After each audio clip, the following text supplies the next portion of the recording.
afternoon, fellow toastmasters and guests. Good afternoon. Good afternoon. Good afternoon. Today I am here to break the ice with my icebreaker speech and talk about myself. Public speaking was something I had always avoided growing up. Like, if it were a sport, I'd be a gold medalist at dodging it. But over time, I realized that communicating effectively and engaging a group of audience is a skill worth developing. And as cliche as it might sound, everyone here has their own sets of unique strengths and weaknesses. And mine, as you'll soon find out, is the ability to turn even the simplest situations into grand adventures or complete chaos, depending on your perspective. I joined the Gavel Club not to become a world-class orator, but to overcome my fear of public speaking.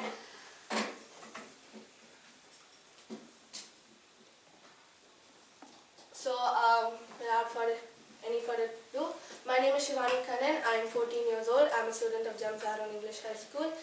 And since Wednesday, I've been on a mission to find out if there's anything truly special about my name. Naturally, this started by relentlessly nagging my mother. She finally caved in and told me my name meant goddess. Obviously, I already knew that, so I asked her for something else. She sighed a sigh worth Shakespearean tragedy and returned with a 14-year-old list. I was surprised, not because this didn't give me a clue about my name, but the fact that she had been holding on to a 14-year-old list all this time while I couldn't keep my weekly to-do list saved for 2 days. I was born in my mom's hometown hospital in Tamil Nadu, and 4.5 years later, my sister was born in the same hospital with the same parents, obviously, just a totally different personality. One of my earliest memories is of visiting her in the hospital. I remember touching her very gently when she burst into tears, and it was at that moment I knew me and my sister would never get along. Fast forward to when I was 11, pandemic and online classes had become part of my daily schedule. One day, out of sheer boredom during my maths period, I decided to take a free ADHD test online. The test diagnosed me with high ADHD symptoms. Did it change my life? Not really, but it did spark one significant concern. Up until then, I'd been doing all my tests online thanks to the pandemic and with Google as my not-so-secret best friend.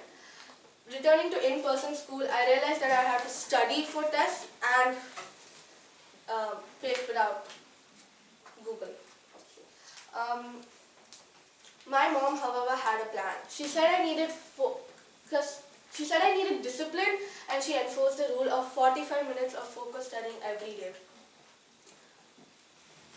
Science says it takes 66 days to form a habit. My mom rounded it up to 2 months of relentless grilling and shouting at me every chance she gets. By the end of it, I'd formed a habit. If you didn't find me making a mess in the kitchen or wrestling with my sister in the living room, you could find me in my bedroom with the science textbook open before me. Now, I was able to ace all my exam papers that month.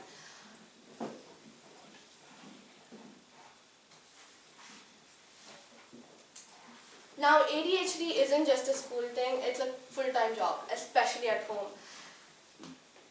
Case in point, when I was 13, I decided to surprise my family with a lavish dinner. The menu included appetizers, main course, and dessert.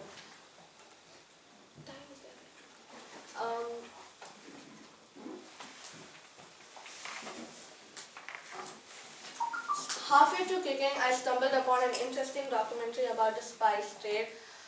While I was learning about cinnamon, unfortunately, my alapre chicken curry was learning how to burn. By the time I'd remembered, I rushed back to the kitchen. My chicken was burnt to crisp, and my stove looked like it had been part of a failed chemistry experiment. My parents, supportive as always, suggested that we turn this into a learning experience and ordered pizza. My sister, on the other hand, laughed so hard she fell off her chair, and I resisted all attempts to strangle her. We ended up ordering pizza and talking about our famous kitchen failures over dinner. This experience taught me 2 things. 1, never let chicken unattended. 2, sometimes it's better to laugh at your mistakes rather than cry over them, especially when there's pizza involved. So to conclude, living with ADHD and my sister come with their own fair set of challenges, but these challenges have given me resilience, unique stories, and a good sense of humor.